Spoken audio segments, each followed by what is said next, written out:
Hopefully you're continuing to enjoy our presentation. Just going to talk a little bit now about suspicious emails. 1 in 131 emails contain some form of malware. The hackers really want your information. Do not give it to them. Do not make their job easier. So let's review what a suspicious email looks like and some indicators that will help you from being a victim of this type of problem. All right, so now we're going to talk a little more about suspicious email, because as you saw, 1 out of every 130 emails typically have malware, and they come in all kinds of forms, and we'll take a look at some examples. Some things to think about as you're reviewing your email: is that email out of character for the sender? Does the email prompt you/me to enter any login information? Is there a questionable attachment? Does the sender's email address seem out of place with the body of the email? And then, is the email different from others that person may have sent in the past? So if you answered yes to any of those questions, give that sender a call and verify they meant to send you this email with the attachments and/or links. Again, this is the only way to really help you be more educated, is just heighten your awareness to these type of attacks. So take a look at some things to look for on an email. This one happens to be a fraudulent email that looks like it's coming from PayPal. It's telling you that your account's been suspended or limited and what you need to do to restore it. So a couple of the telltale signs. One, if you look in the from field, number 1, the fake sender domain, saying it's from PayPal, Australia.com.au. So typically PayPal would be PayPal.com. So the fact that they've created this, this erroneous type of sending domain is one thing to look out for. There's suspicious content in the subject. Your account has been limited. I don't know if I've ever received a message that my account's been limited. I've seen that it's been, suspended or deactivated or past due, but I don't know about limited. And then it's telling you to restore your account, you need to log in, right? And they even use bad grammar. So you have to be aware that a lot of time these messages are coming from an international source, and their translation into English is not always spot on. So it's saying log into your account. And then one other thing to be aware of, if you see where it has the link, where it says click to follow, a couple things: you hover over that link, you see it's going to some IP address with really nothing related to PayPal, right? I guess PPAU means PayPal Australia, but that's definitely a telltale sign that you're being kind of baited into something you won't want to do. A couple other examples of some fraudulent emails that we can just show you quickly. So if you look at the first one on the left, this one actually says it has a malicious file with the phishing link. So they want you to open that file. It's an HTML file, which is basically just a web page. But unfortunately for all of us now, just clicking on a web link can actually bring in malicious content through your web browser, and it can screw up your computer pretty bad. It's a lot worse than it used to be. Before, it would just have pop-ups and things would really be annoying. Now it actually locks up your files, as we mentioned, to the point that they're going to demand you pay money and hope that you can get that information back. The next message on the right actually came from UPS, or it looks like it came from UPS. I've actually gotten similar messages like this. And again, it's fraudulent, and there's a couple things to look at: the UPS store, where it's coming from, and the fact that they're sending you an invoice electronically. They want you to click on that link to see the documents. I've worked with UPS and different carriers. This is not how they send you your invoices and notify you. Here's a good one: Amazon, right? I don't know if everybody uses Amazon. I use it every once in a while. This one, wants your information. It's not, a couple of telltale signs. It's not really from an Amazon email address. This one's from AmazonCanada.ca. It looks a little tricky. I don't know if right off the bat I would know that wasn't Amazon, but it definitely is not. The fact that it's kind of generic and non-personalized, saying, "Dear client, we're sending you this email. We strongly believe your account's compromised." I mean, you would think they would say, "Dear, whatever your first name is," because they would be talking to you about your account.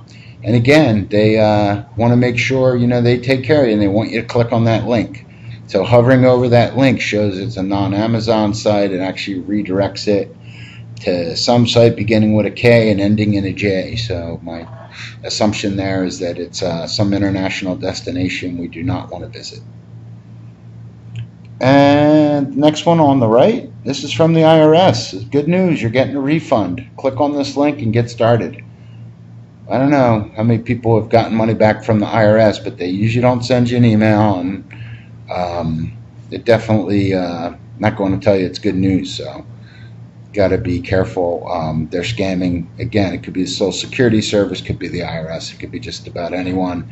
And again, if you look at the top, IRS Online, if you look at that sending domain, at irxt.com, that's definitely not an IRS sending address. I would imagine it would be a .gov or a government type sending address. So just some ways, and you can see these look really realistic because they clone the company logos and everything else in the format. So it looks legitimate, but most of the times it's not.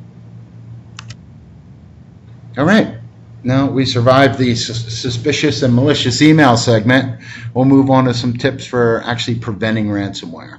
So here's some things, if you work for a company, they've typically put in place, and then if you work and have computers at home, that you should think about putting in place as well. So on your computer, you should have an antivirus program. Several of them out there. Microsoft has some good ones that come with their operating systems. And then there's obviously ones that you can purchase and then deploy as well. Anti-malware is really important. There's one, the main one I've seen is called Malware Bytes. There's a free version that you can download and install. This will help you with your web browser pop-ups and can block a certain amount of malware from getting on your computer. A firewall. So if you have a home router and if you work for a company, they have a firewall. This basically lets you get out to the internet and blocks a lot of the bad contact that would typically come in. There's ways to protect your email. A lot of different ways to do this. It's not what this presentation's for, but there's a lot of filtering and junk mail type settings that you can put in place to prevent bad email from getting into your inbox. Web protection, I told you a lot of times now you can just click on a bad web link and it'll actually download malicious information. A lot of the antivirus and anti-malware programs actually prevent against browser hijacking and browser attacks. So there's a lot of ways to protect that. Some of these next ones, group policy and application whitelisting, they're more from a company or corporate standpoint. If you work for a company, and different things they can do at the server level to allow and not allow certain things on your company network. Image and data backups, really important, whether, again, you're at a company or if it's your home computer. I strongly suggest that you back your data up.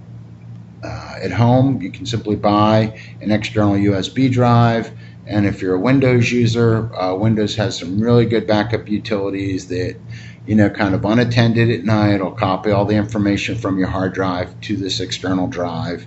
And in the event that, one, if your computer breaks or your hard drive crashes, or two, if you get malware, there is kind of a recovery strategy. And you can only imagine losing all your personal data, all your photographs, all the other things that people typically keep on their computers. So it can be quite devastating if you don't have a backup. And then education, that's kind of what we're talking about today.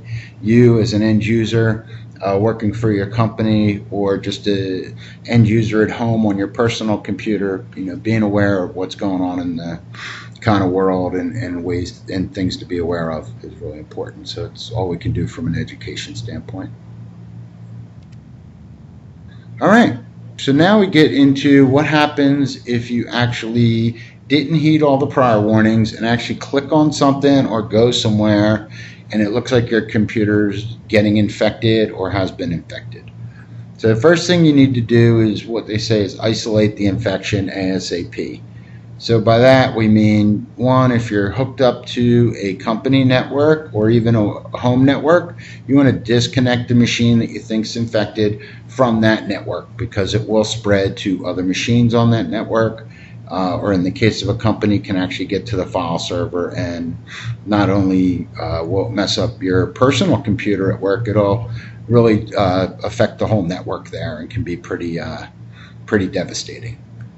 Obviously, if you're in a corporate environment, you think you have a infection on your computer, you've shut it off, you disconnected it from the network, you notify your system administrator as step 2.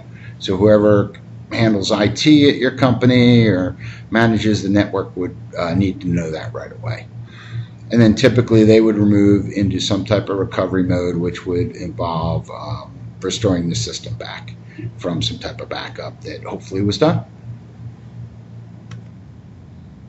So after attack, just from let's do a lesson learned here, we'd obviously, you want to have a conversation and debrief anyone that was involved. So if it was an end user, what happened, what did you click on, how can we prevent this from happening in the past, in the future, etc.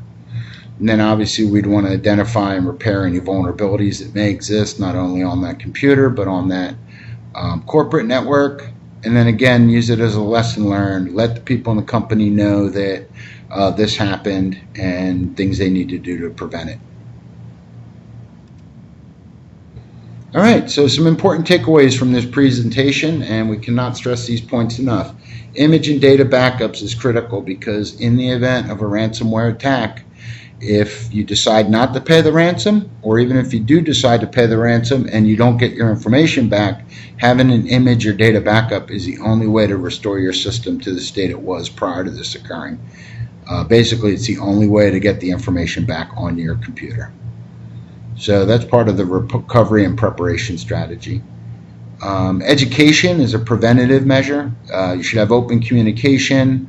Again, if you're in a corporate environment, you have staff meetings, whether it's quarterly, monthly, whatever, you should always have a little bit of conversation around information security, IT security, and what everyone as individuals' role is in fostering that for the company. As I've given this presentation several times, and usually at the end of it, the CIO says, "This is great, just be careful what you click on and open." I mean, in simple format, that's the best way to say it, but knowing a little more detail about what actually is entailed is helpful.